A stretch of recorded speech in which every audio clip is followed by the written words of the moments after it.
This is Lee's Ferry. I've been here many times. It's where we always load the boats when we start our Grand Canyon trips. This is my friend, Tom Vail.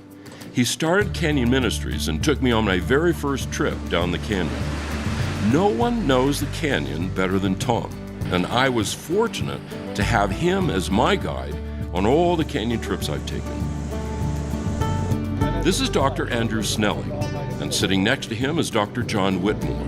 Both are geologists. You may recall Andrew from our last film, Is Genesis History? Remember, Andrew took me to an extinct volcano in Arizona to discuss radioisotope dating and the age of the Earth. John was Andrew's assistant on this trip. He's been a geology professor at Cedarville University for over 30 years. He has also spent a lot of time studying the Coconino sandstone layer in the Grand Canyon.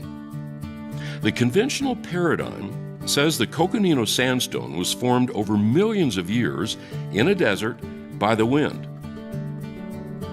But John's research has clearly shown that it was formed rapidly underwater during the flood. This is a key piece of evidence for the creation model.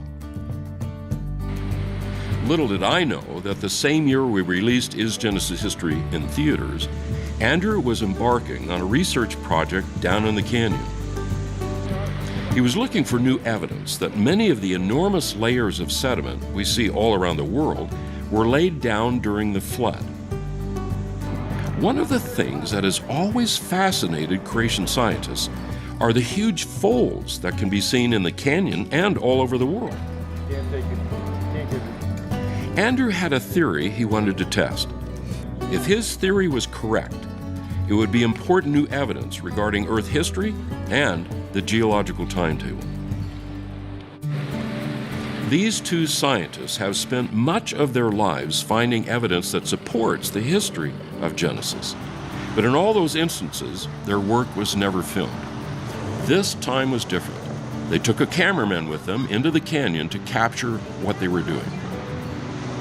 When I heard about it, I realized that this was a way to show something most people have never seen: creation scientists doing the actual work of science.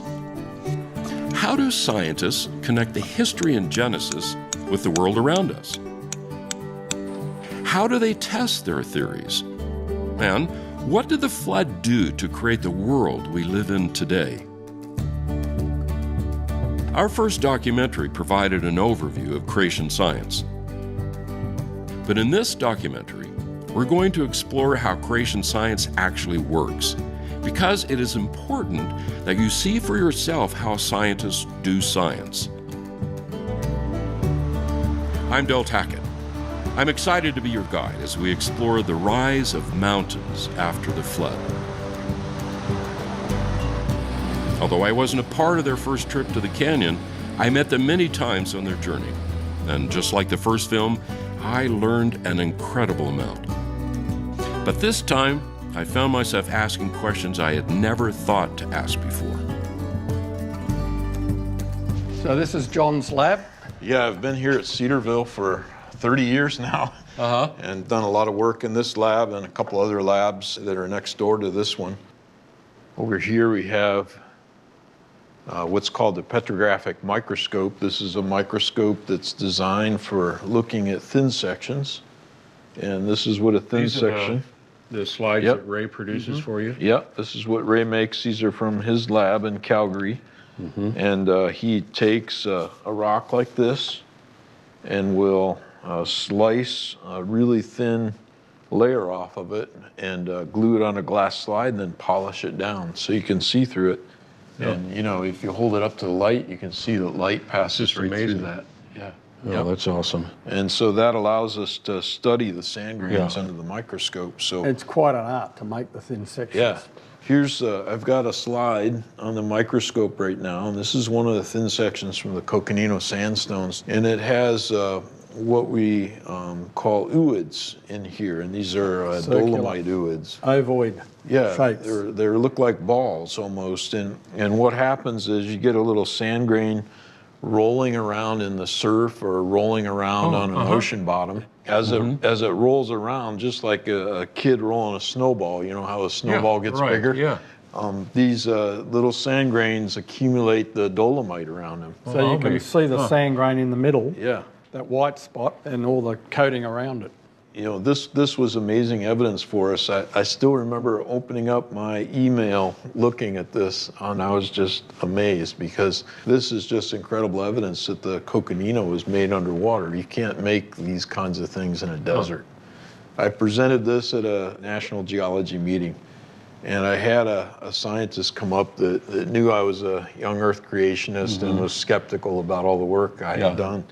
And every geologist would look at that and know that those were ooids, except if they're in the coconino in front of the name. Isn't that interesting? As soon as it was So coconino. it's just, I don't want to see this. Yeah, Yep. he just would not look at it, would not admit, would not even study them to see if they were ooids or not. And he just said, nope, those can't be ooids, those aren't ooids, and, you know, wanted to drop the subject almost immediately. I pressed him on it a little bit, but he didn't want to go any further on So that. what happens when someone is captive in a paradigm, Yeah. they don't want to see any evidence that's contrary to that paradigm, and that's what was happening to him. Yeah, that's one of the neat things that we do as creation scientists. We kind of have a different way of looking at things, and so we tend to collect data and look for data that probably other people miss, or probably they might have seen it, but they really don't think very deeply about it and think about the implications.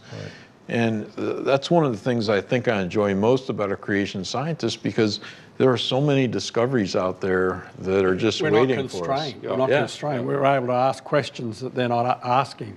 And so And that's what's kind of driven you to this research now, right? Yeah. I mean, because the conventional paradigm would have never gone in to take samples No, they haven't. to look They've at that fold. They've just talked about these folds and just assumed that they were formed long after the rocks were Right. formed, and therefore there had to be mechanisms that allowed the rock to bend when it was very hard. As creation scientists, we think these layers were laid down during the flood. The folding occurred only a year later, at the end of the flood, when the mountains and plateaus were rising in the west. If that's the case, we wouldn't expect there to be evidence of the rocks changing under heat and pressure. That's what we're investigating, and why we're making thin sections to look inside the rocks. From looking at it, anyone looking at these folds, you can see immediately they're so smooth that it seemed intuitively that these had to have been formed when they were soft. But we had to go in and get the samples so we could confirm that, plus rule out any objections that might be raised. So it's all part of doing good science. Well, I've been doing research in the Grand Canyon for 27 years. Here in the Grand Canyon, you've got exposed to view virtually a whole slice through Earth history. And so that's why it's important, because it's been used at Exhibit A for millions of years and biological evolution. And that's why it's important that creationists also come to the Grand Canyon and say, no, it's Exhibit A for creation and the flood.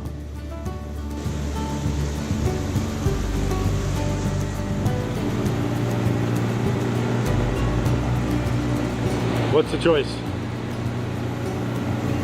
I can do either one, Andrew. Are you deep enough over there? Over here, okay.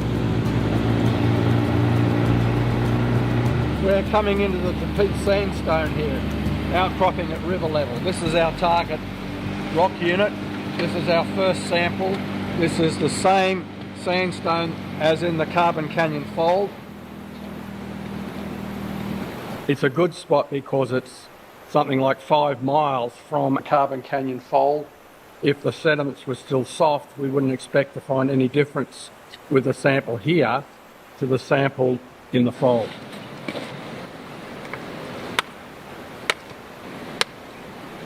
Shattered on me. I'm marking where the bedding is so we can reorient it in the lab. TSS standing for Tapete Sandstone Sample 1. Let's stop for a second, though, and go back a little bit and talk about, first of all, where the rocks came from and how you got them and why and so forth, so that We can kind of lead up to what the research is about. Well, a lot of people ask me the question, now, why the Grand Canyon? Let's start with something basic. The reason why the Grand Canyon is a geologist's paradise is that you've got this giant slice in the earth where the canyon and exposes all these layers. It's in a desert. It's almost a showcase in the textbooks about all these different rock layers. And so the question is, when did they form? How did they form? What is their history? We now know that many of these layers that we see exposed in the walls of the Grand Canyon stretch, in some cases, right across the North American continent and beyond. So Andrew, the layer we were looking at in Grand Canyon is the Tapeats sandstone that's down near the bottom of the Grand Canyon. We can trace that layer into the Colorado Rocky Mountains near Colorado Springs. We can trace it into the Black Hills, and we can trace that same layer up to Greenland as a continuous sheet with no breaks in it. So that kind of an understanding of a layer that is so huge leads your thinking more to something global than just in something local. So that tells you something not only about the scale, but we think the flood eroded away enormous sections of the pre-flood continents, then deposited that material in layers one on top of the other. It's like a stack of pancakes miles deep all over the earth. And so when we talked about the layers, those layers are all formed as a result of sediment, right? Talk about those layers, first of all, and how they were formed, and the layers in that we wanted to look at and why we wanted to look at them. We wanted to look at those specific layers because they're at the bottom of that huge stack. If those layers were still soft when they were folded, they can't be hundreds of millions of years old. So imagine a sand being washed up on a beach. How does it get cemented? How does it turn from sand into sandstone? So what happens is when it's deposited, there's water in between those sand grains, but the water has chemicals dissolved in it. And so when the water dries out, those chemicals precipitate and fill in all the spaces between the sand grains and harden it, making it a cement. We think a lot of that cement and some of the grains would have broken if the layers were hard when they were bent. Well, after the layers were deposited, everyone agrees that the Colorado Plateau was pushed up. It was part of the mountain building event connected to the Rocky Mountains. We think this was happening at the end of the flood when major earth movements were creating new plateaus and mountain ranges. The folded layers are the result of those movements. It's like a book. Here are the various sandstone, shale, limestone. These are all the sedimentary layers. Now exposed by the canyon, but this was pushed up. Now, what's interesting is that the eastern side of the canyon, the layers have been buckled like that. They haven't been pushed up uniformly. And so there's been folding of the layers. And that was the focus of our research, because the conventional view is that these layers were deposited over 500 million years ago. And this folding, they say, didn't occur until 70 million years ago. So there's a gap of several hundred million years. And if that, in that time frame, you'd expect the water to dry out between all the grains, the cement to harden. Now, you know as well as I do that if you try to bend that rock, what's going to happen? Well, first of all, I can't bend that rock, but if I think about this one. What's going to happen? So if this, for example, let's say this then represented that plateau that you're talking about. Yes. And so if we were to put pressure underneath this in order to try and bend it, and if it's hardened like this, then we would say it's going to snap. It's going to crumble. It's going to crumble. So you can bend a rock like this, hard rock, like you've got there, but you've got to do it slowly with pressure and heat, and the heat and the pressure makes the rock plastic and in a sense makes it like putty, and it will bend slowly. But because of the heat and pressure, that is going to affect the mineral grains, is going to affect the cement that binds the mineral grains together. In the conventional paradigm of millions of years, you can only cause that bending if you have heat and pressure causing metamorphic changes in the rock. And those changes will show up clearly in the thin sections. And therefore, we want to look under the microscope, is there any evidence in these layers that have been bent of those metamorphic changes? And that was a a major point, because we have to be able to show that there hasn't been those changes if it all occurred very rapidly when the rock was still soft. So that's what drew your attention to the folds and the desire then to do the study and the research at a more detailed level. And the interesting thing is, Del, because we have a different framework of thinking to look at these issues, we're asking different questions to what the mainstream geologists are asking. They haven't taken samples and cut these thin sections to look at the grains under the microscope. But that's very basic to understand. People can't, it's hard for people to grasp, but we're going to go to the microscope scale to explain and look at the timing of the formation of mountains. Right. We're zoomed in on this research project on these folds, but they are part of a bigger context. What produced these folds? So at the end of the flood, as the ocean basins were sinking and pulling the floodwaters off the continents, an oceanic plate from the Pacific Basin went under Western North America at a fairly flat angle. And as a result, this plate caused a number of mountains and plateaus to rise up almost to the middle of the continent, which is why there are so many high plateaus and mountains in the western United States. One enormous area that was lifted up was the Colorado Plateau. But the plateau didn't lift up evenly, and so some areas were pushed up higher than others. Now here's what's interesting, Del. A very large fold that goes through that area, hundreds of miles long.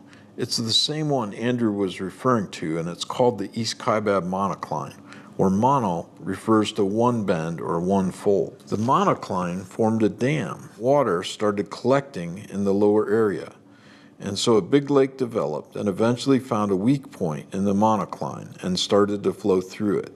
And it was that catastrophic dam burst, we believe, that carved out the Grand Canyon. And so it's because of the carving of the canyon that we have these folds exposed to view. And these are the places that we sampled. Let me show you on a map where we... Oh yeah, I'd love to see that. So this is a geological map. You can see it's been well used. Well used. I've had this out in the Grand Canyon many times in my pack. You know, I can tell that if you're going to be a geologist, you need to learn how to unfold and fold maps. That's right. Yeah, you'll notice that this is a very colorful map. Yeah. Every color on here is a different kind of rock layer.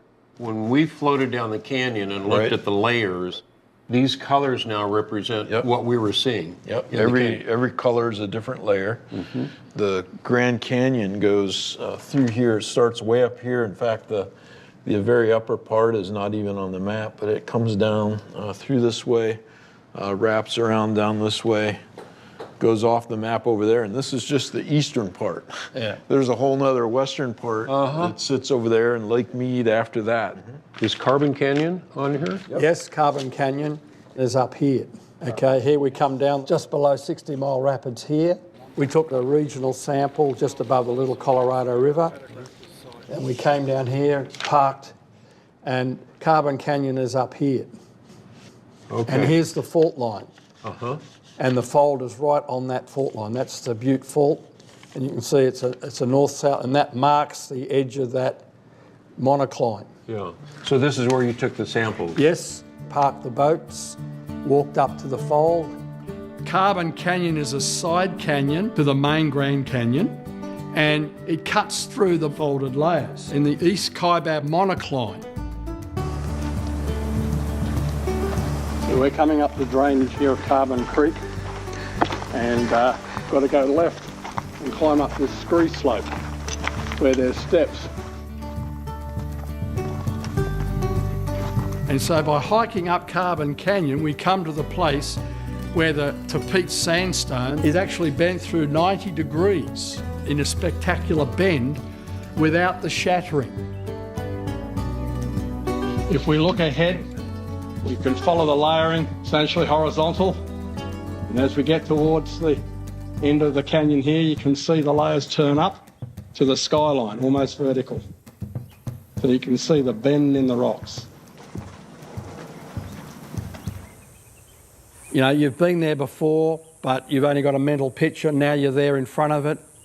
You want to check your strategy. You've already thought about what your strategy is, but now you've got to look, can I trace one particular band in the rock layers through the fold?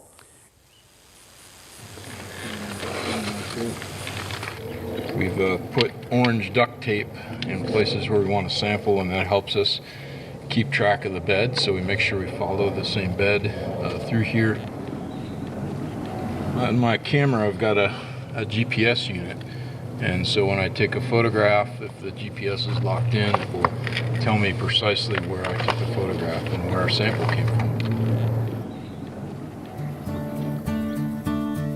It's getting really upfront and personal with the rocks. Take notes to record the location of the sample, the thickness of the bed, the dip and strike of the layer, if we can obtain that information. So it's a very intense, and of course you're working on a cliff face, so you've got to watch your footage. Oh, that's a biggie. And then we would go in and we'd take those samples in the specified way and mark the sample so we knew where was the top of the bed, because you've got to orient it. Labels the bag, put an extra card in with a sample number. It's back to basics. This is about actually taking measurements in the field, observations in the field, making notes, and then going to look at the samples under the microscope. It's very basic geology. And then you get your samples and you get out of there as quickly as possible back to a more hospitable place. You're in Disneyland here, yeah? Yep, absolutely. What is this to a geologist? This is heaven on earth.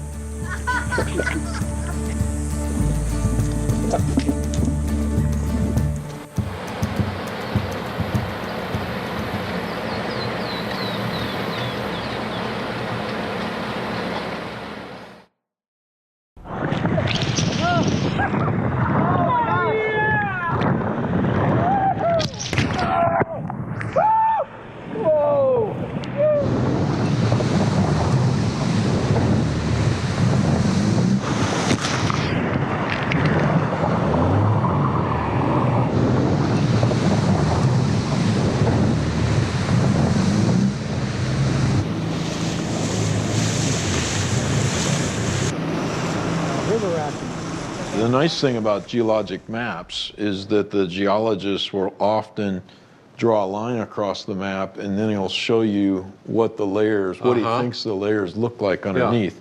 So you can see these lines, like here's a B right here, and all the way up there is a B primed. And you can come down here to the map, and here's the B, and all the way over there is the B primed. Awesome. And notice that this particular line crosses the structure that is called the East Kaibab monocline, and that's the fault and fold partly associated with the Carbon Canyon area. And so right here is where the East Kaibab monocline goes through, and you see how the rocks are nice and flat right here, and then all of a sudden there's a bend. Yes. And there's a lower elevation down over here than back over here. And so what happened, what we think happened, is the rock down here in the basement is really hard, and it broke and faulted, and that's the fault right there. But the rocks on top were relatively soft. And so as the hard rock pushed the softer rock up above, instead of breaking, these rocks up here bent and folded. It's like having a layer of wet sand, and underneath you've got a wooden block, and you push the wooden block up and the sand will drape over the... Right. That occurred somewhere then close to the flood time. Yeah, well, the Tapete sandstone was deposited early in the flood, and at the end of the flood, when earth movements took place to re-equilibrate, that the folding occurred then, and the sediments were still damp and soft, and therefore they could bend quite easily, and then they dried out, and we had the cementation of the grains afterwards.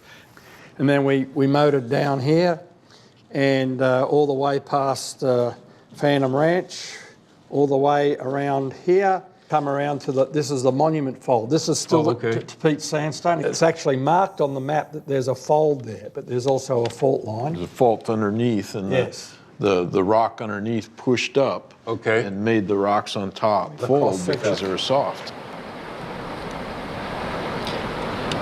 We're going to be looking at this big fold or this big bend in the rock. You can see the granite and pushed up right here.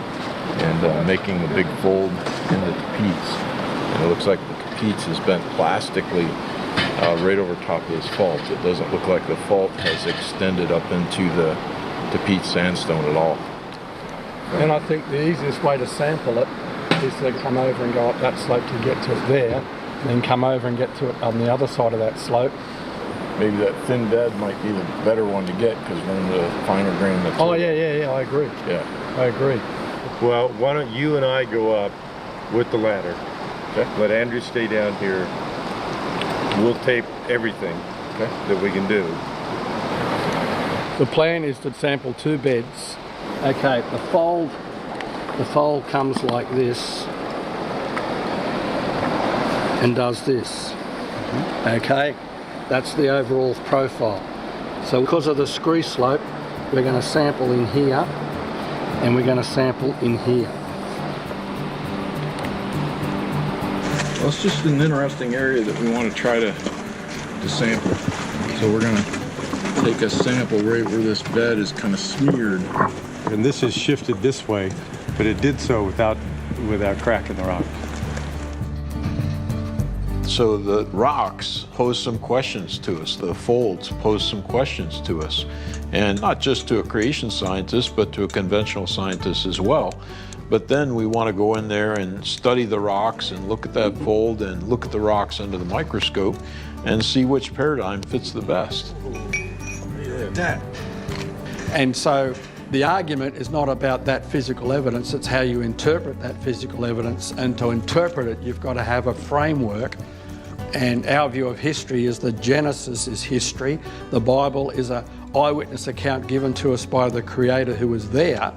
And it gives us a time frame, it gives us a description of what happened during the flood. And so we can take that description and look at the geological implications, for example, and then go out and test those implications.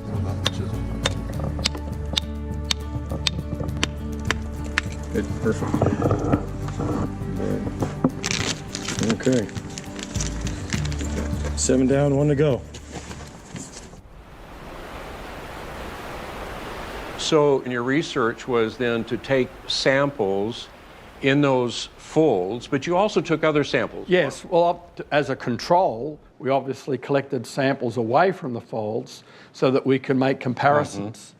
That's why we took samples from where the rocks are folded, and then we took regional samples from where the rocks are flat, but all in the same layer. If all the rocks from the different locations are the same, that's a strong indicator the layers were soft when they folded, and therefore not millions of years old. And we made it all the way down, and we did another regional sample at Doris Rapids. Doris Rapids up in here. And then Mat Katameeba, we looked at a fold in the Muave. But there were other samples we got in between of the Bright Angel Shale and the Muave limestone, because these are the 3 units. And off the map we went to where we helicopter out, there's a fold there. Yeah. You got your pick on your side, you got your looper on your neck, Ready to go up the ladder? and you got Got a all my ladder. tools on me, so I don't have to come down more than once. A ladder like that, well, because the fold that we want to look at is at the base of a cliff, but it's still quite a climb up to it. And it's a vertical face. So we've brought this ladder along so that we can get up to it. This has been in the making for what, 4 years now? 4 years. We've talked about this for a long time beforehand, but the planning to make this happen has been going on for 4 years through the whole process of getting permission to do the sampling. This is significant because you can see the way it's being folded. That sort of plasticity that enables it to bend like that without shattering. You take a hard rock, it would have fractured all the way through there, and you'd see lots of evidence of that. But you don't. Sure, there's joints there, there's cracks, but they're not shatter type cracks. The whole rock would have just disintegrated with the bending motion. You're not afraid of height, obviously. No, I've done a lot of house painting in my years, so been on a lot of ladders. So this ladder was very stable, and Glad my wife wasn't here. So that's an overview of the project. And, you know, as we said before, the reason we wanted to do it is nobody had actually collected samples from these folds and looked at the rock under the microscope and studied them to determine the timetable for deposition, folding, and the cementation. You know, what's the order, which is critical.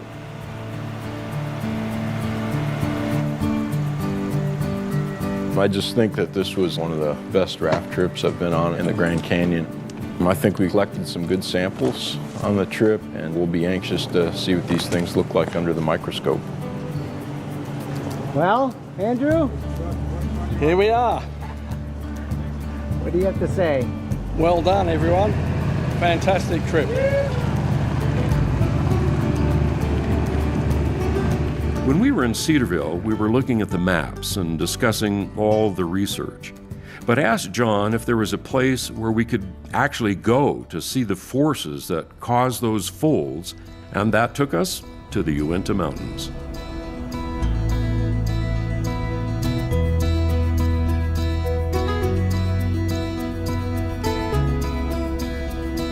John, the vista here is unbelievable.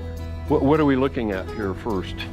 So we're at the kind of the western end of the Uinta Mountains. They extend here out to the east for another 100 miles or more. And we're looking at some of the higher peaks in the Uintas, probably right around 13,000 feet here. It's beautiful, isn't it? It is. It is phenomenal.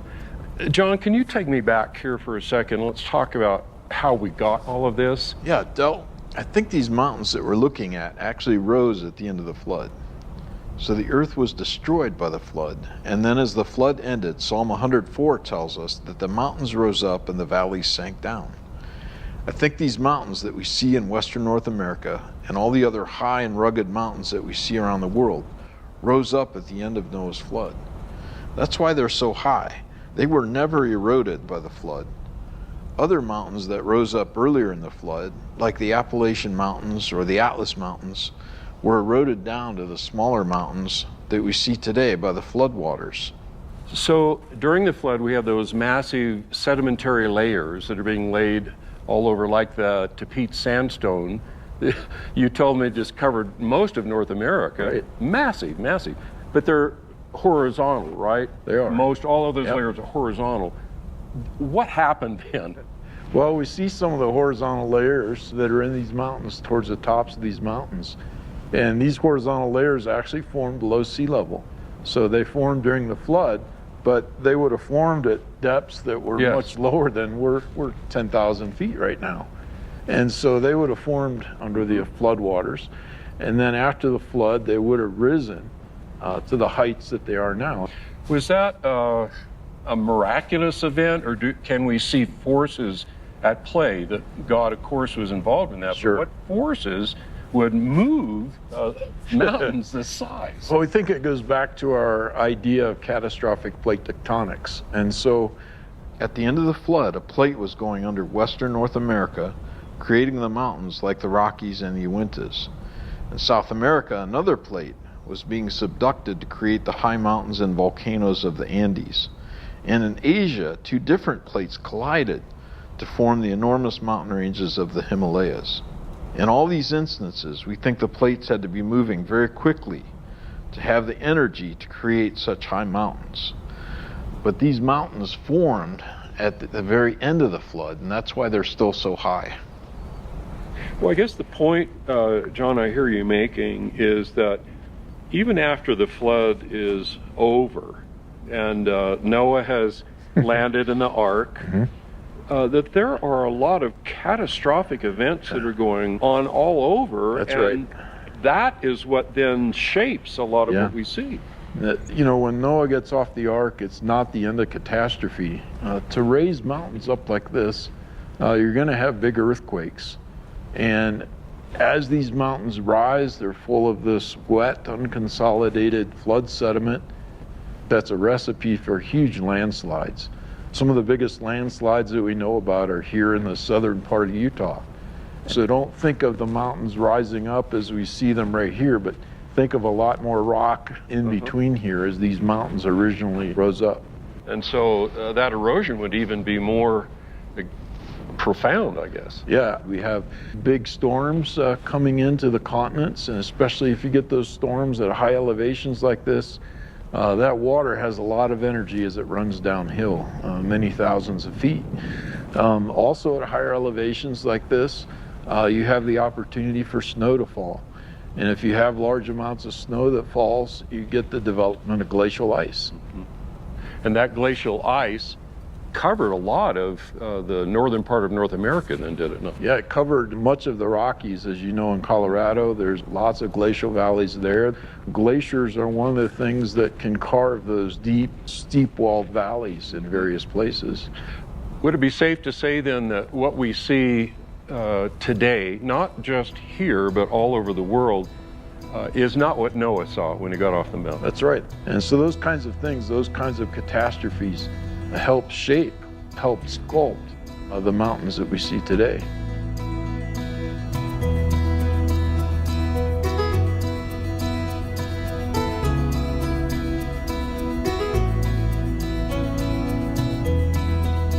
Really nice scenery up here, isn't it? It is beautiful, but it brings to mind here as we look at this, we have a lot of slanting of these layers. What's going on there? So you can see the red rocks and the lighter tan-colored rocks back there. You can see they're sitting in an angle. So these layers used to be flat-lying. They're deposited in a marine setting. And these are the same rock layers that you would have seen down at the Vermilion Cliffs at the eastern end of Grand Canyon in Arizona. So here we are all the way up in northern Utah, and we're still seeing the same layers. But these layers would have had to be flat over this whole area, all the way down to Arizona and all the way up, extending into Wyoming. And then if you want to think about it as a bubble kind of rising up here, that's when those layers became slanted. So we have the layers here on our right. Do those layers then continue and go underneath They do. The red layer? Those go right underneath the red layers that we see out here. So there's a whole thick package of rocks that have been kind of churned up on edge right in here. So that means all that we see on the left used to be here on the right. Is That's that right. Is that right? Yeah, so these layers, like this red layer, the Moenkopi, used to extend up and over. So there's a lot that's been eroded away in here. And as the Uinta Mountains pushed up, these layers would have extended over top of the Uinta Mountains. And so what we see is just the remnant that's left. And so as we look off to the north, we're looking out toward the Green River Basin. And so as these mountains rose up, it kind of made a high spot that water couldn't run through initially. And we had a big lake that formed out there. And all of this is happening approximately the beginning of the Cenozoic period around the Earth. No, wait a second. You mentioned the Cenozoic. What is that? Where does it fit into all Well, of this? geologists look at the history of the Earth in about 4 different times, if you will. And it doesn't matter if you're a creationist or a old Earth geologist. We all recognize about the same 4 periods of time. We think they had different lengths of time. The two views differ from each other, but the one that's deepest is the Precambrian. And we'll actually see those in the core of the Uinta Mountains. And then on top of the Precambrian, we have the Paleozoic. Here's some of the Paleozoic rocks, and we think these would have formed earliest in the flood. And then over here, beginning with these red rocks, that's the beginning of the Mesozoic. It means middle life. So we have Paleozoic, old life, Mesozoic, middle life. And then the most recent period is the Cenozoic, which means new life. And as creation geologists, I think these Paleozoic and Mesozoic rocks would have formed during the flood year, so we have about a year's worth of time to form all that rock, and much of that we can see right in here. But then after the flood, as this erosion is happening, where is the sediment going? These mountains get lifted up, and then the eroded sediment is going into the big lakes that are forming out there. We often talk about a lot of these sedimentary layers being made during the flood. I think there's a lot of sedimentary layers that are going to be made after the flood as well. So we can piece together a whole series of events. So we know that these Paleozoic layers had to be made first, then the Mesozoic layers had to be made, the uplift happens, and then after the uplift, we get those lake sediments out there being laid down. Are those lake sediments then laid down fairly close to the end of the flood, or? I think they're laid down after the flood was over. So there's a lot of good reasons why we picture the Cenozoic as the end of the flood. And we see all these mountains rising up in the earliest part of the Cenozoic. And so if you have mountains rising back up and not getting eroded down by floodwaters, that's a hint geologically that the flood's over. John, if all of those forces are lifting up the mountains at a time where all of those layers are still soft, then we wouldn't expect to see them crumble and break. Would we see them fold? Is that what we saw in the canyon? That's right. So we're going to drive just a little ways from here into the core of the Uinta Mountains, and we'll see one of the limestones that's bent and deformed as this uplift took place. And that tells us that these rocks were moving around while the stuff was still soft, just shortly after it was laid down. John, I have to admit, this is pretty impressive. So we're looking at the brown rock here, which is the core of the Uinta Mountains. And we're looking at the tan rock up there, which is the Madison limestone. It's the same limestone that we see in Grand Canyon that we call the Redwall limestone there. Okay. The same kind of thing is happening here that happened in Carbon Canyon at the same time. So the folding that we saw in Carbon Canyon, which doesn't seem to be nearly as massive as this, but it was the same kind of principle, right? Yeah. So this entire area is getting lifted up. And especially here in the mountain ranges, as it gets lifted up, some of the Precambrian rocks are going to break. But they have soft sediments that are sitting on top of them.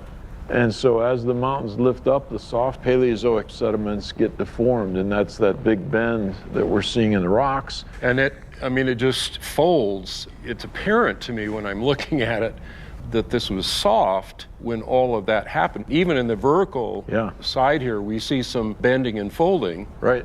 John, also the thing that strikes me, we saw this layer in the Grand Canyon. I don't know how far away that is. It's a long ways away. All the way across the state of Utah. Right. But there are mountains in between there. And you couldn't get those nice flat layers if those mountains were there. So it's obvious the layers were laid down, the mountains were then pushed up, and because they were soft, then they folded instead of broke and were brittle like we see underneath. Yeah, so that's correct, Del. All these layers in the Paleozoic and the Mesozoic rocks that we're talking about here, these had to be laid down before these mountains are pushed up, because those are the layers that are deformed by the mountains rising. Yeah. You see these all over the earth, do you not? Yeah, you do.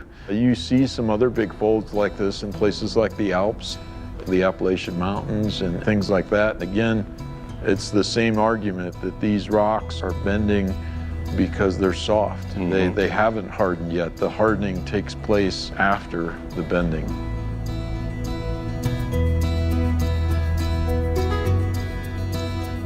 You know, one of the things that we want to help people understand is how the Earth got its shape. Geologists like to use a word called geomorphology. And as a flood geologist, I think a lot of that shaping actually took place after the flood was over. Well, we've talked a lot about the deformation of those layers, the soft bending, and so forth, but this is something different. John, it seems to me that we're in the middle of a layer. What is this? This side used to connect to that side and everything in between. So there's a lot of rock that's been removed in here. Yeah. So let's start with where the rock layer itself came from. I think this layer was made during Noah's flood. I've studied this rock layer in some detail down in Arizona, the Coconino Sandstone, called the Weber up here. The layer extends all the way from California up to the Dakotas. And so this used to be solid across here. There was, no canyon here. This rock layer went all the way across. And my suspicion is this canyon has been cut by some catastrophe in the years after the flood. We see this in Grand Canyon, we saw it at Mount St. Helens, and we see it here too. that you see these relatively small streams in relatively large valleys or large canyons. Even the biggest river we have in the United States, the Mississippi, even though it's a mile wide in places, it sits in a valley that's 100 miles wide. And we call those underfit streams, underfit valleys, or underfit canyons. And it means that the river flowing through them does not quite match the immense size of the valley of a canyon. My guess is 90% of the canyons and valleys around the world are underfit. And so we think that as mountains were lifted up and as erosion started to work on those mountains in the form of flash floods, in the form of mud flows, in the form of glaciation and so on, a lot of those processes could work on canyons like this and enlarge them pretty quickly. John, it seems, at least to me, to say that all the things that carved this canyon out don't seem to be happening today. What's your take? Yeah, and that's kind of a principle that I think is pretty true in geomorphology, is that a landscape goes through major changes catastrophically, maybe like one night at Mount St. Helens, and then the landscape just sits there until the next catastrophe. And so it's not that we don't have any catastrophes today, but I think the number of catastrophes that we have is declining from the large number of catastrophic events that we would have had as these mountains lifted up. You've mentioned that post-flood era, that there was a tremendous amount of precipitation. Yeah. And so an area like this that doesn't really get a whole lot of rain. That's right. It was a drastically different climate at that time. It was just to the north of here in Fossil Basin and Green River Basin. We've looked at, the lush landscape that was there, the amount of vegetation that had to grow there, and the water that was there. And it's much different from the climate that we have here today. I think from my perspective, as a geologist, climate change is the rule, not the exception. It's something that's been going on ever since the flood was over. John, I think most people would look around here and say, this is a pretty bleak place. It's obviously very arid, and yet you're telling me this is a very special place. Yeah, we're in the southwest corner of Wyoming. I spent several years up here in graduate school, and so we are standing I know it doesn't look like a lake as you look out here, but we're standing on the sediments that got laid down in a lake and now have turned into rock. Yeah, the lake we're talking about filled up this whole basin, which is huge. Yeah, and I can actually, from where I'm standing, I can see the edge of the basin over there. You can see these white sediments, and then those are truncated by the darker colored ridge right behind there. And the rocks in that darker colored ridge are actually sitting up like this. So that's the basin edge. Is that then part of the evidence that you would say that this is post-flood? Because all of these are all very horizontal. That's right. So the layers that we're looking at here, this is the early part of the Cenozoic, and that would be right at the top of the geologic column. And so we think that Cenozoic rocks in many places around the world, not everywhere, but most of these Cenozoic rocks we think are post-flood rocks. And so underneath of us, underneath of this basin, those Paleozoic and Mesozoic rocks are contorted. But these Cenozoic rocks on top, these are horizontal and flat lying, they're not contorted at all. So that means that the tectonic activity had pretty much ceased when this lake basin was filled up. So we have this basin, it's filled with water, and we obviously then have a lot of life. When we were in the museum, we saw, I don't know how many different species of just fish and all of that. So this was a flourishing area. Yeah, it's amazing. With all kinds of life. Where did all of this life come from? So it's interesting. We see things like the bats, the horses, things like the alligators, and we know the birds. All those things, they were air-breathing animals. Many of them lived a lot of their life on the land, and they would have had to be animals that were on the ark. And something happens that's different from the rocks that we see underneath. We don't see many mammals in those rocks, and all of a sudden we get to these layers, and believe it or not, Del, there are more mammal species known in the rocks of the Green River Formation than are currently living in Wyoming today. But that sudden arisal in the fossil record of mammals should tell us something. Yeah, the very first bats that we find, the very oldest bats that we find, are right here in this Green River Formation. And yet they have fully formed wings, they look like modern bats, and where in the world did they come from? Where are the transitional forms from the animals that gave rise to bats if the evolutionary model is true? And so one of the strengths we have in the creation model is that, you know, we can explain the sudden appearance of things like bats because we think that those would have been on the ark. And they didn't get fossilized during the flood, as far as we know. When we first find the bat fossils, they're in places like this, where they have the potential to become part of the fossil record here. John, this represents a lot of your life here. You spent a lot of time working on your dissertation here. I did. I spent some summers here collecting fish, studying the layers. This place is like home to me. Can you show me some of the stuff you were working with? So we're in a commercial quarry here. It's a place where they dig these fish out and they sell them.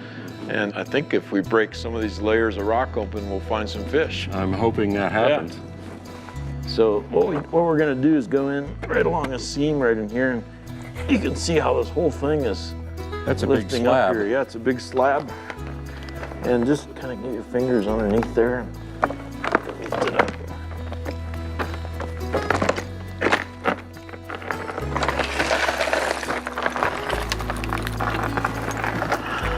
And so now what we're gonna do is we're gonna take some of these chisels. Yeah, we're gonna split down through this. Going down on it. And see what we can find. Is this what your research assistants did, hold the rock while you... That's right, all day long.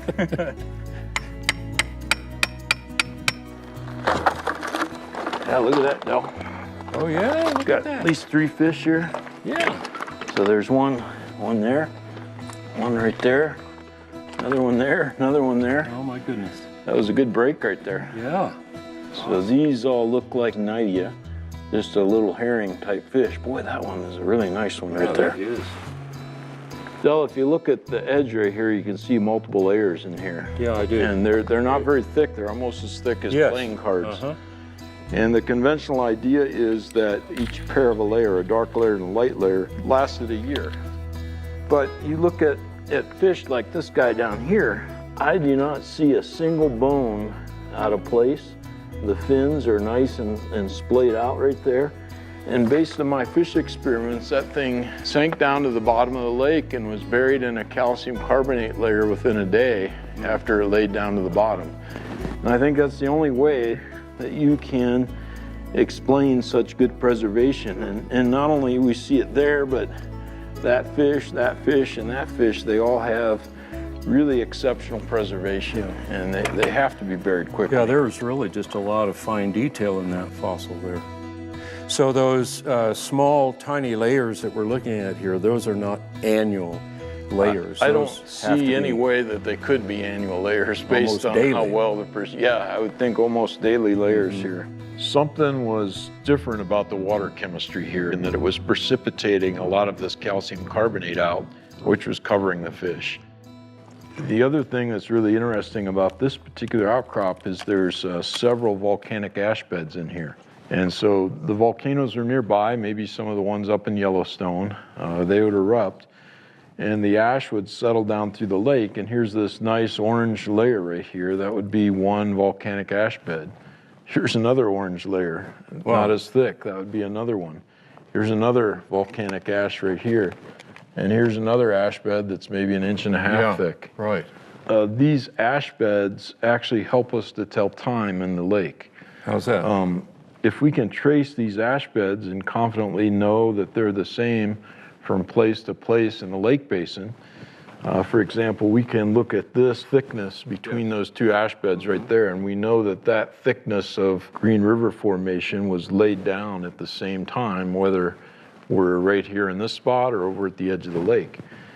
And it happens that we know these aren't yearly events because you can find this ash bed here, count the layers, find it at the edge of the lake, and at the edge of the lake, the thickness is more. Huh. And so... Is that more layers? More layers at the edge of the lake, and that's because you have more sediments and whatnot coming in from the edge of the lake. And so we know these aren't yearly laminations. We know that wouldn't make sense. The laminations are not equal from here to there. There's about 30% more layers at the edge of the lake than there is in the middle. And I don't know exactly how much time is represented between those ash beds, but one thing I do know is that the time is the same, whether it be weeks, months, or years between those ash beds. I know that there's the same amount of time. And so I was able to study the fish and the decay of the fish and the preservation of the fish during the same time in the lake's history. So I think the take-home point is that the fossil fish and the other fossils here show that these sediments were laid down rapidly. Yes, it was after the flood, but even after the flood, we have processes that produce fast layers. You know, John, one of the things that has really impressed me is that you're not content with just sitting in an office somewhere, but you want to be out here looking at the reality to understand the truth and the facts. And I appreciate that about you, and that you understood you needed a PhD to help you do that. Is that important? It is. At first I thought, you know, maybe why do I need a PhD? Why do I need to learn more? But the thing was that I didn't understand is how it would advance my thinking and how it would cause me to think deeper and consider other possibilities.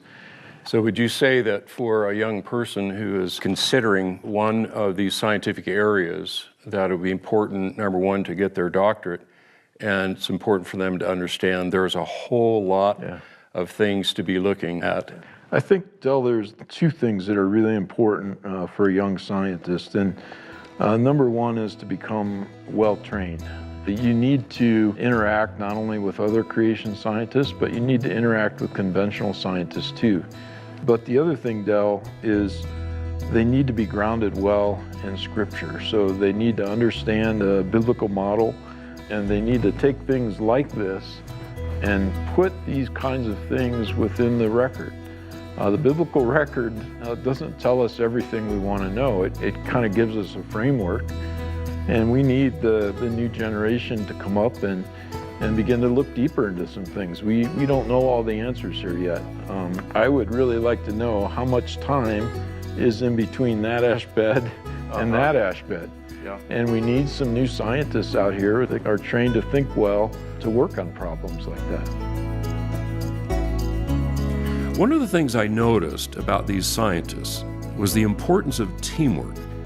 A key member of their team is a scientist named Ray Strong. Ray is a Canadian who has developed a special set of skills working in the oil and gas industry for the last 4 decades. Although I wasn't able to travel up to Calgary myself, we sent a team to interview him in his laboratory.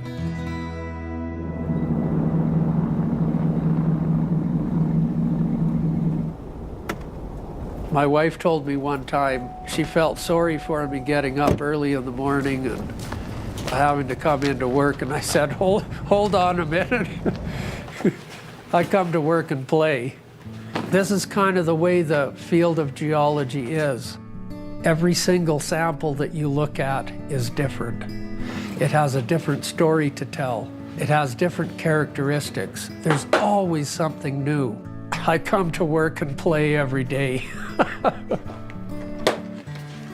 So we need to unbox the samples and get them prepared for cutting. Basically, what we're looking at are rock samples that have been collected in the Grand Canyon, and begin doing the technical rock analysis on those samples. This involves, first of all, thin section manufacture. And so this is taking rock materials down to the thickness that you can actually see through them.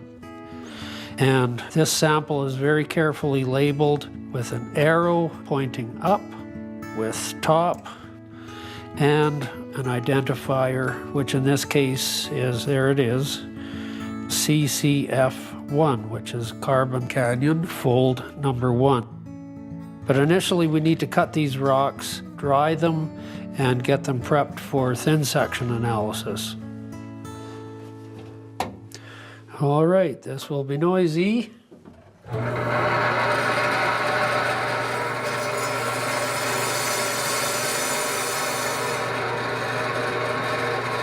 Okay, right now I'm going to put an orientation mark on this rock to show what end is up. That will be crucial to determine how the bedding structure is affected by how the rock materials originally were laid down. The sample is now ready for drying in preparation for liquid epoxy impregnation in this sample. Many professional geologists aren't aware of how to do this process. There are only a handful of people, perhaps in the entire world, who know how to do this kind of thing, at least to do it well. Literally a handful of people. Okay, the epoxy is used for stabilizing the sample, and if you fill up all the pore space with epoxy, you wind up, first of all, being able to identify where the porosity is, and secondly, you stabilize all the very fine material found in the pore spaces. So this is a high-pressure cell which we use to inject the liquid epoxy into the pore spaces in the sample. In the morning, we can retrieve it. The epoxy will be solidified, and then we can handle that piece of rock safely all through the rest of the next part of the process. It is important that we continue this work and that it succeed, because I believe there's a whole side of scientific investigation that has been largely ignored.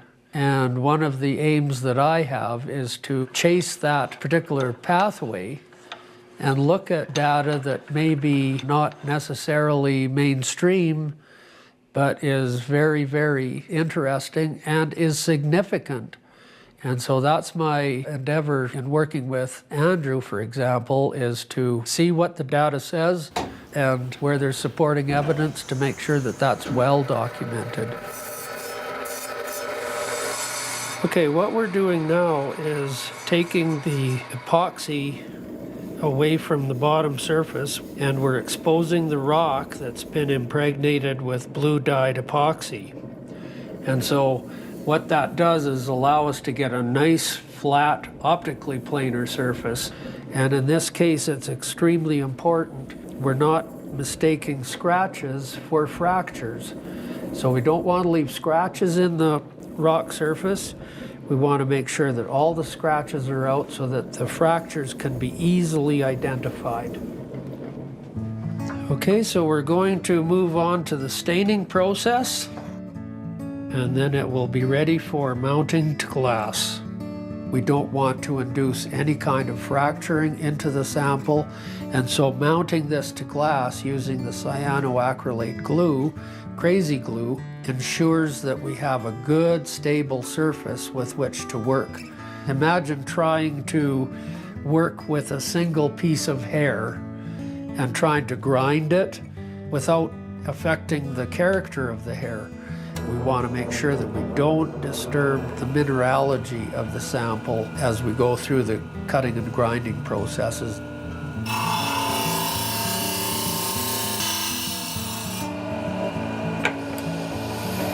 This slide we will now take to our grinding laps, where we'll thin it down to about 30 micron thickness. And this is kind of where the art comes into play.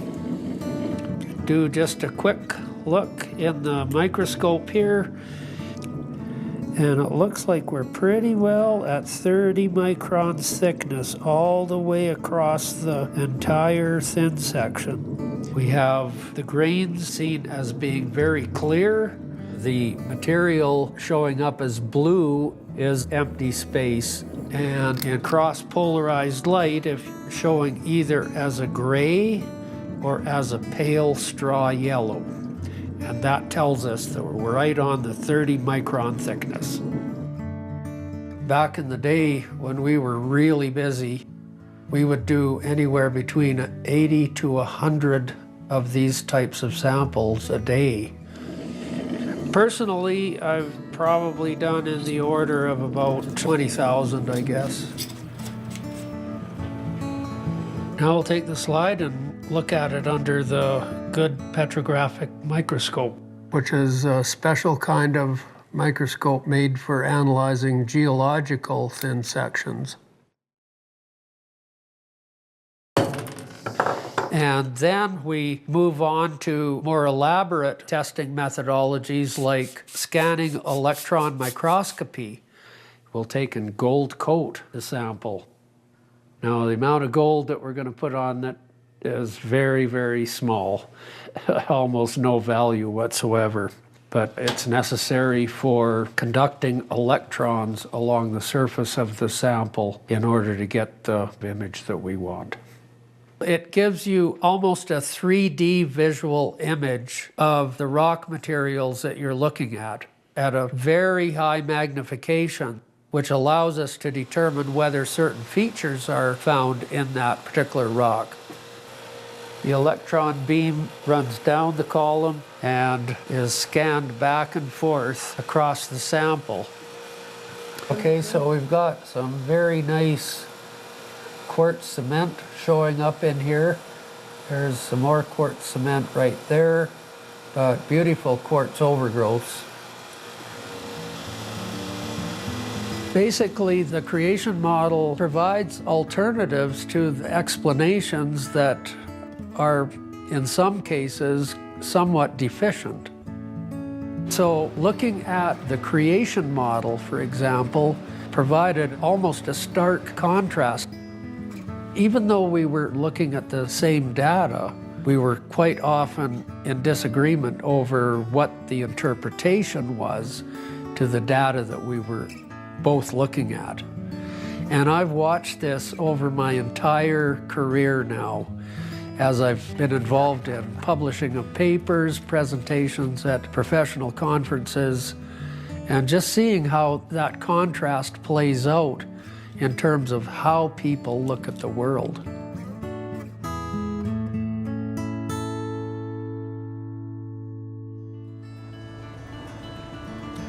Well, there was a lot of analysis that still had to be done on those thin sections. But in the meantime, I wanted to get a better understanding of the forces that were involved that brought about those folds. And so I called my friend Steve Austin, and he suggested we go back to the Grand Canyon, but not to the bottom. But we needed to see it from the air because the forces are so large, they're so huge. You've got to get away, you've got to get higher in order to see it all. What a great opportunity to see all this. No better way to see the country than by helicopter in overview. It's just a tremendous way to see it. Boy, what an amazing thing this is to come over this edge. Wow, unbelievable. You know, Steve, it's really the first time I've got this sensation of all the excavation, so to speak, in the Grand Canyon. It makes me begin to imagine that it was just solid layers all the way across. Yeah, you can imagine the continuity of strata through here. When you say the continuity, you're talking about the layers that existed on this side of the canyon. They exist on the other side, but now they're gone. You're looking for the continuity between the layer here and the layer over there. And that the strata were once continuous across where the canyon is now. And we're looking at the Kaibab Plateau. It's a large part of the Colorado Plateau that has been arched. It makes an arch structure that bends the strata. We have a name for it. It's called the East Kaibab monocline. So, Steve, when we talk about the monocline, we're talking about something forcing all of that massive material up. What are the forces that are causing that to happen? Most creation geologists that I talk to suggested Pacific Ocean floor that was shoved under Western North America. The shoving of the ocean floor underneath western part of North America caused low-density buoyant material to be down there, and then at the end of the flood, it rose just because it was lighter and less dense. Than that would push everything above it up. It will push the plateau up higher. Yeah. Notice, here comes the arch. Okay, now look for this. Look for the strata and how they're bent. Oh yeah, I see. Okay, so we're looking down this flexure along the East Kaibab monocline, a line where there's been a lot of bending of the strata. You see it all the way up there. And the strata are horizontal, and all of a sudden they go vertical. Yes. Notice, it looks like soft sediment deformation. You could see the strata as they're horizontal, and all of a sudden they turn 90 degrees. Isn't that amazing? And they're not crumbled; they're folded, like soft taffy. Now, as we come over the top of this, we're going to see Carbon Canyon down there. Yes. So the monocline forms this soft sediment fold structure, and everywhere we see that monocline, we see the bending rather than the breaking. Is that correct? It's extraordinary, but this is kind of normal Colorado Plateau monocline.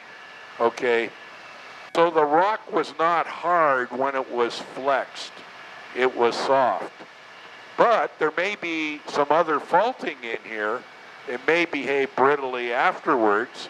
If we find it where it's broken, then that would indicate those layers had already hardened. Yeah, we're seeing the sequence of sedimentation and tectonics very closely associated in time, not separated by hundreds of millions of years. Yes. In other words, tectonics and sedimentation occur together, not separated by geologic ages. And when you say tectonics, you're talking about the movement that uplifts the mountains and the plateaus and all of that.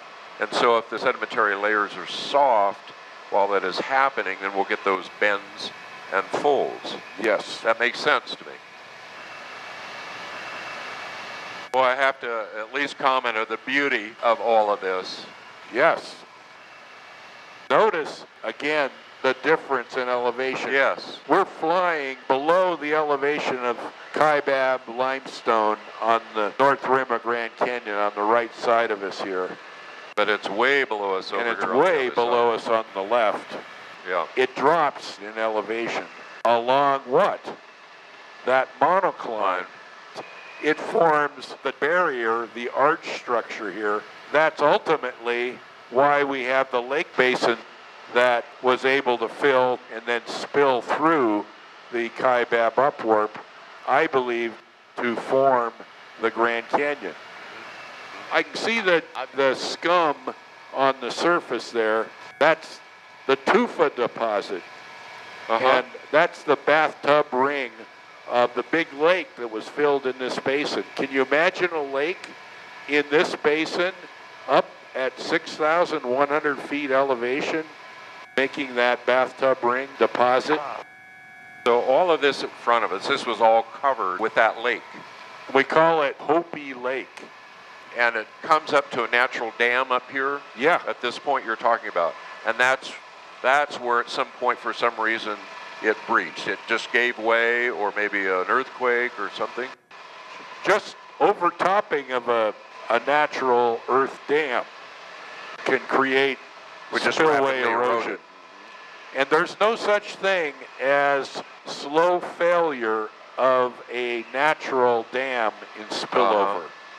When spillover erosion occurs on a natural dam, it erodes rapidly. Where do you think this is occurring in terms of the flood? I like to think of it as post-flood. The rock is already hardened. The monocline has already been flexed. The upwarp has occurred. The rocks are hardened, and then the overtopping and spillway erosion of the solid rock. So this could be 100 years. Hundreds of years after the flood, possibly. How many different lakes are we talking about? There may be three or four different lakes associated with the Grand Canyon itself. So above Lee's Ferry in the Lake Powell area, Capirates Plateau. Behind that, another lake. That could fail. And my view is the lakes failed from the top down. The spillover of this Hopi Lake over the Kaibab upwarp into the next basin below it created what? Another lake below it. And that would be Toroweep Lake. The drainage basins upstream filled first, and they spilled, destroyed their dams by spillway erosion, and they drained to the west. And you created the Grand Canyon by top-down failing of dams into lowland areas. So the erosion is channeled to form a canyon. Okay, and it's a straight canyon, but yeah, it's channelized, and that is what we see. So we see erosion in channels by spillover, it looks like. And so the lake didn't take millions of years to drain. It didn't take millions of years for the Colorado River to erode the Grand Canyon. And really, Steve, I can look around and at least imagine, envision, this wasn't carved out by a river. This is the kind of thing that you see when massive water just floods and it just evacuates all of that material. And thinking about breach dams and the notching of the plateau by spillover, that is the latest geologic rage in thinking. The old way of thinking about Grand Canyon is, it was eroded over millions of years. No. That's becoming unpopular among geologists. In fact, as I talk to geologists, very few geologists are defending that way of thinking. They are going to something freaky and catastrophic like overtopping of lakes. Right.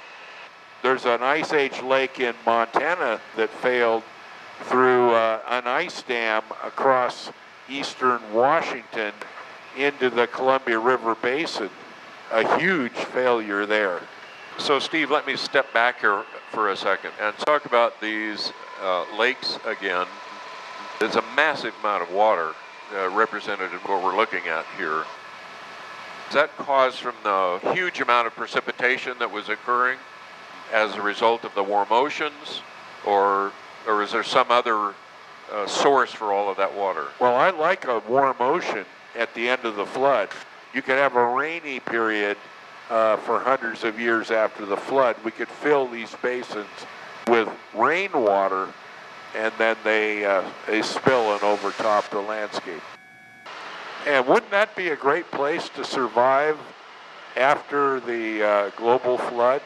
Next to a nice big lake with lots of water and well-irrigated landscape.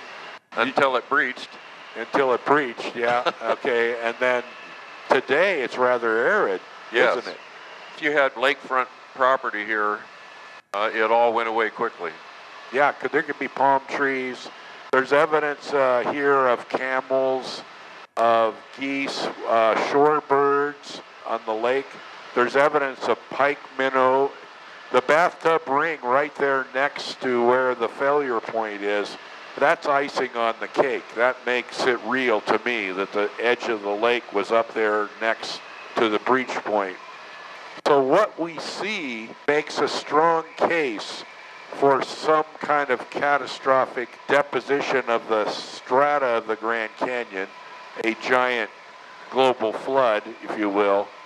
The very quick bending and upheaval of the strata forming the Kaibab Plateau, and then in the post-flood period, the spillover erosion of the plateau. In other words, we have the pieces of the puzzle that seem to assemble themselves. So we have an explanation. It's a hypothesis with extreme explanatory power. And it's consistent with the framework of the Bible.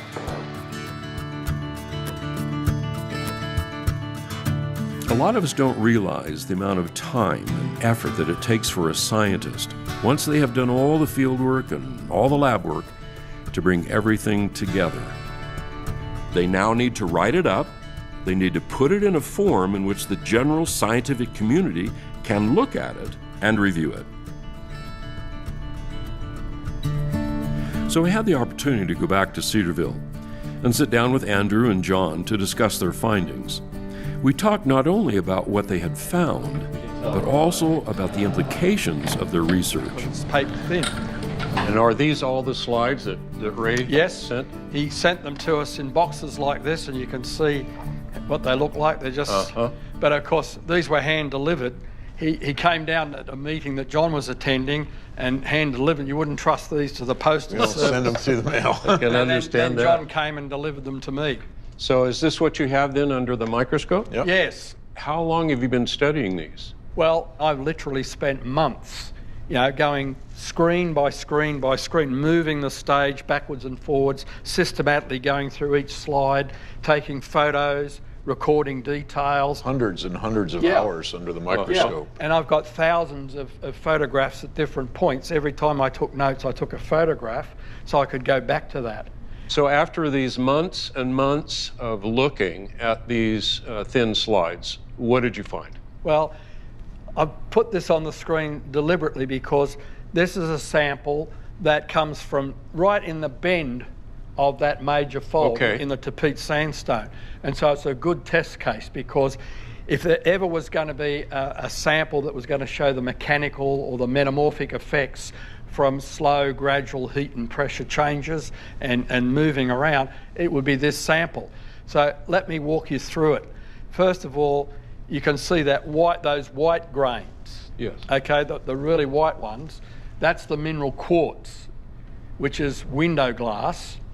Okay, we can see some of these spaces are still there. This is the blue, highlighting these spaces. Well, in this instance, what happened, more quartz grew, and you can see how it's joined these two grains together, and you can see that little sharp point there. Yes. This quartz cement, it's grown into that space. So what happens is, when it's deposited, there's water in between those sand grains, but the water has chemicals dissolved in it. And so when the water dries out, those chemicals precipitate and fill in all the spaces between the sand grains and harden it, making it a cement.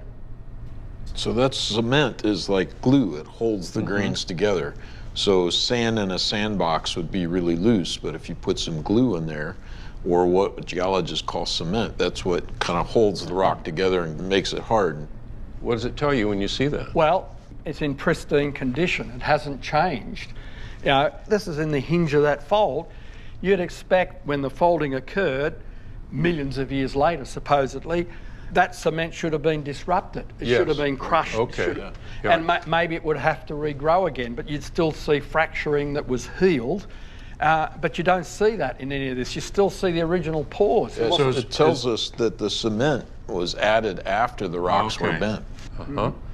All right. So we were talking earlier about breaking and crumbling of a very hard rock from a larger standpoint. Now, what you're talking about is, you look at the small pieces, you also would find crumbling. Yes. But you don't see that. No, that's right. You can see where grains have been compressed close to one another, and you can still see the original outlines. Here's some more cement over here that's joined that grain to this grain. So let me ask this question then. Is that the cement formed after it was bent, not before? That's right. Right. Now, you also took samples a long way away from that fold, and you wanted to look at those and compare those to in the fold. We haven't seen one of those. Do you have I've got a one slide right of that? here. Okay, one right here. And it has exactly the same features. Now, we're going to have to adjust this again. Let's get it back into focus, because we can move it around. Okay, you can see there, again, you've got the same. And you've got the blue spaces, you've got, look at all the different size grains of the white ones of quartz, you've got feldspar, you've even got some rock fragments there. So, it doesn't look any different. So let me put you on the spot here, Andrew.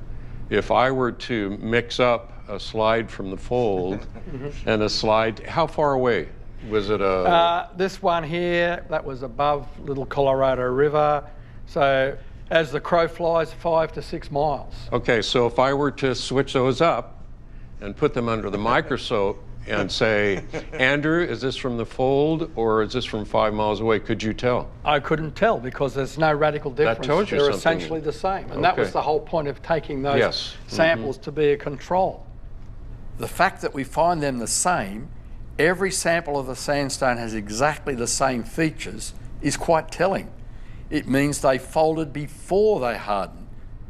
Well, let's go back to the conventional paradigm that would say that the folding took place as a result of a metamorphosis in the rocks. What would this look like if that had occurred? Would it look different, and why? There would be a whole set of different features that are not present here. Yeah, metamorphic rocks under the microscope look distinctly different from this. Here's a slide that might even look closer. When you take a sandstone, which is the type of rock that we found in that fold, and you put a sandstone under metamorphic heat and pressure, it's going to look something like this. This rock is called a quartzite. The dominant mineral here is going to be quartz. And one of the things you notice right away is that there's not any blue in there. Right. And that means that all the cement has grown in between the grains. You can still see some of the grains in there. I think, Andrew, if you put it under cross-polarized light, the grains show up even better. Here's where we look at under cross-polars. But you can see how these grains interlock with one another, just like pieces in a jigsaw puzzle. This is the puzzle you were talking about. That's right. And here's the turn the puzzle light put up together. a little bit more, and you see how very different. Lots of these connecting points, these junction points that are often, 3 grains at what we call a triple point. So, Del, we think if the conventional paradigm were true, that the rock samples we took out of that fold would look more like this than the sample of sandstone that we looked at. Well, to an untrained eye, I can tell you this, it is a radically different picture than what we saw. So it makes one think the current paradigm is not correct. Is that what you're and assuming here? You can see why it was important to make the thin sections and to look at, because you can't see these effects in a hand specimen. You've got to really dive into these grains at this microscopic level, and all geologists do this. It's part of the detective work. You have your framework of thinking and you say to yourself, well, if I go and get samples, what do I expect to find? And you set up some questions to answer and what you expect to find, and then you go out and you do the tests to check whether, and if you don't find what you already predicted you're going to find, you're going to have to change your model. Try and change your model for how you understand these rocks. So what are you now waiting on from Ray? Well, Ray is also going to talk to us about the results he got from using a scanning electron microscope, which is going in an even higher power of magnification. This is just in 2 dimensions. He's able to look in 3 dimensions. You'll be able to see the quartz cement, the way it's grown between the quartz grains. And that'll tell us whether there's been any mechanical disruption or whether the cement has occurred as the last stage in the whole process. Okay.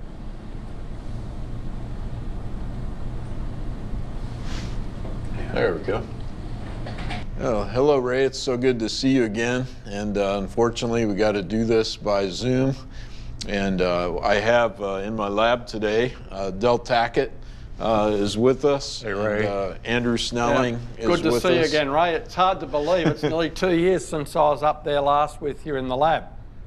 I know. I was just looking at some of the images that we were doing while you were up here, and looking at the dates on them, and it's hard to believe. So, Ray, we want to look at one of the thin sections from the tight fold in Carbon Canyon. And here's the thin section. And one of the things that struck me right away when looking at these thin sections was the amount of porosity in these rocks. Even at this place where the bend was really tight, there's still a lot of empty space in there. And Ray, could we look at an image from this very same rock sample, sample number 10, and let us know your observations about what you see with the scanning electron microscope. So here we have an example of a scanning electron microscopy image. If you can see my cursor here, that's a sand grain right there. And associated with that sand grain are a number of overgrowths of quartz. Ray, when you say overgrowth, what do you mean by that? Okay, this is actually the cement. The important thing to look at here is that the individual overgrowths that you see here have not been disturbed. Their contacts have not been disturbed by any kind of mechanical deformation. So we're actually seeing that the cement hasn't been damaged because you've got these pristine ends of the crystals as they've grown on the original sand grains. So that shows that the bending took place and then the rock became a solid. Exactly. And of course, this is at a much higher magnification, so any even subtle deformation would show up between these cemented particles. So Ray, that sample was, as you know, from the Carbon Canyon fold in the hinge, and that was in the tapetes. It's probably going to be helpful now if we look at a regional sample. So that's TSS3. We might want to just look at that too, because that's a long way away from these folds. So there's an awful lot to see in this particular image, but the overgrowths are basically two types. We have beautiful quartz overgrowths, but you've also got precipitation of clays, which lends to, I guess, what you'd call the dirty appearance of this particular rock. The overgrowths that you see here are quite pristine, indicating that they've been growing into open pore space. I don't see anything unusual here. These rocks haven't been dislocated, haven't been fractured, all those sorts of things.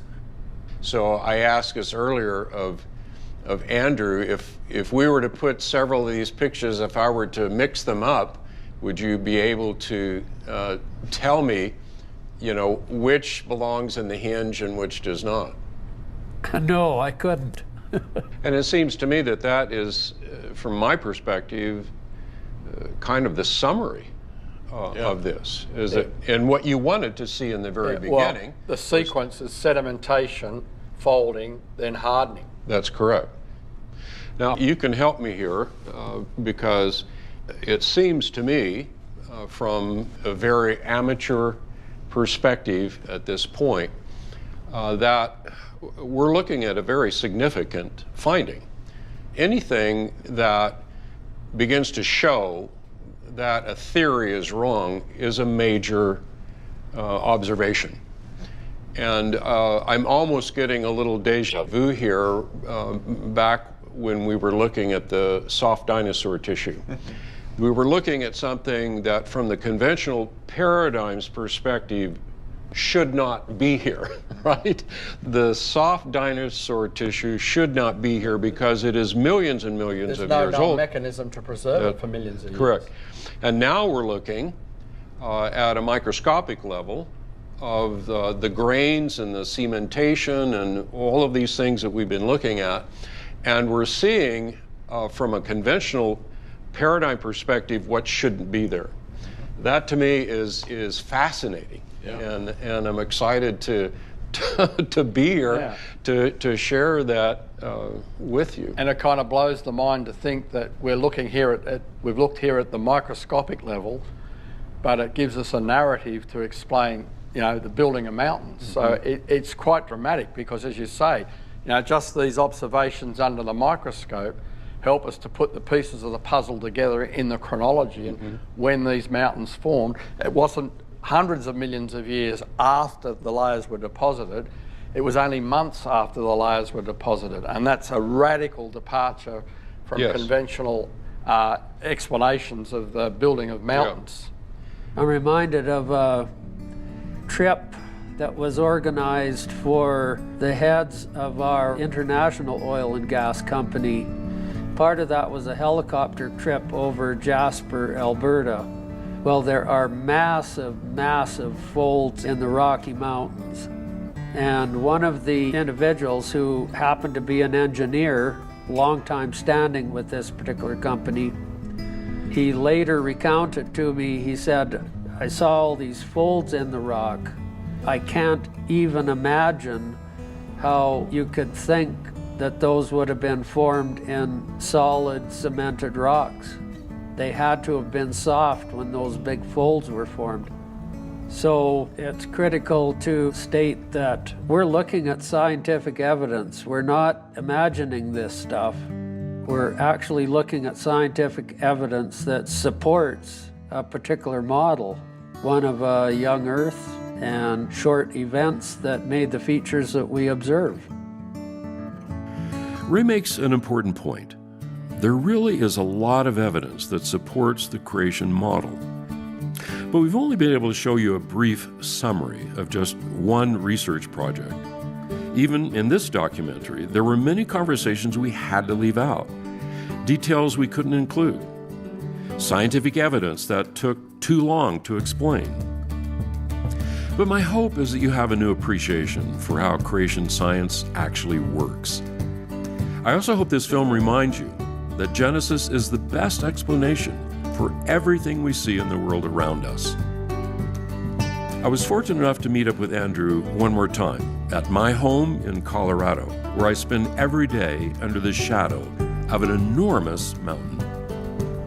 So Andrew, looking back at all that we've talked about and all that we've looked at, you're still in the process of this whole research, right? How many papers have you already published? 2 have already been published. A third is in the process of being published, and there's 4 more to come. And so those papers are long and detailed with all the microscope photographs and all the descriptions of the rocks, because it's reporting all the observational data that anyone can go and look at and read. I guess the question is, how is the world going to respond to that? So if they were to admit that my evidence indicates there was a catastrophic global flood with a short period of time of catastrophic processes, a humongous amount of energy and earth movements to raise up these mountains, they're going to have to forget their millions of years. So they're going to have to reject their own interpretive framework. So they're either going to ignore the research, which is what they commonly do, or attack the scientists. And yet you still go on. You still proceed in this work. Absolutely, because it's part of our worship. As we've been given dominion over the earth by God, we've been given brains to use. He expects us to use them. It's an act of worship to Him. And of course, we've got a lot more work to do. I mean, what about the animals? What were they doing at this time? What about the people that were descended from Noah? There's lots of questions that we've yet to answer, to link from the time that Noah got off the ark with the rise of the mountains into the civilizations that everyone is familiar with. So we've got a lot of work ahead of us to get a fully integrated package of explaining the world around us as it is today. So that brings me back again to some things that we've talked about before. We talked about them earlier in the previous film, and that is the whole notion of creation scientists and the processes that a creation scientist goes through, and that has all been exampled for us in this project. Well, anyone can collect rock samples, anyone can do laboratory analyses, but they're just numbers, they're just observations of minerals. You've got to be able to put that within an interpretive framework. And I start with the interpretive framework that Genesis is literal history, that God has given us that written account of history, and it describes the Genesis flood. And so then I start to look at the data, the observational data within that framework. And so that's what creation scientists do. We ask questions and then we do the research to see if we can answer those questions, but all within the interpretive framework of Genesis. Andrew, there are still a lot of questions that are left unanswered. Where do you see creation science going from this point forward? Well, actually, I'm quite excited because we see another generation being raised up for which we can hand on the torch. And you know, my research and others who are doing research like this are setting examples for the younger generation. We want to equip them and challenge them with the things that have yet to be answered to take up the questions and run with it and do the necessary research. So I'm quite excited about what God can do with young people in the years ahead.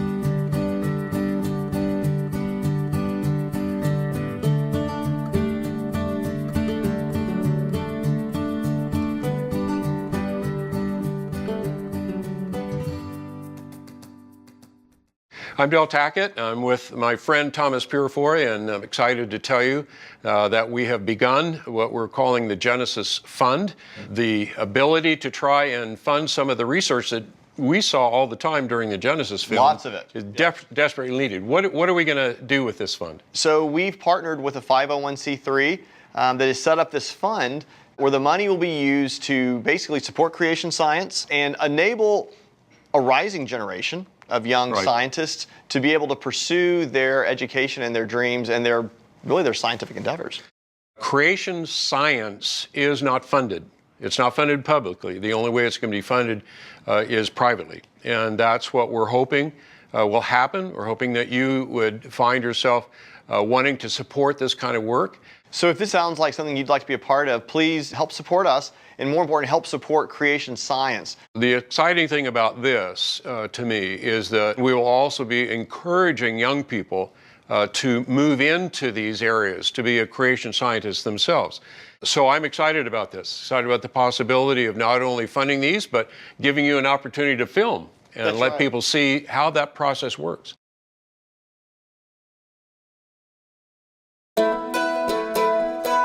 You know, this is really a fascinating process.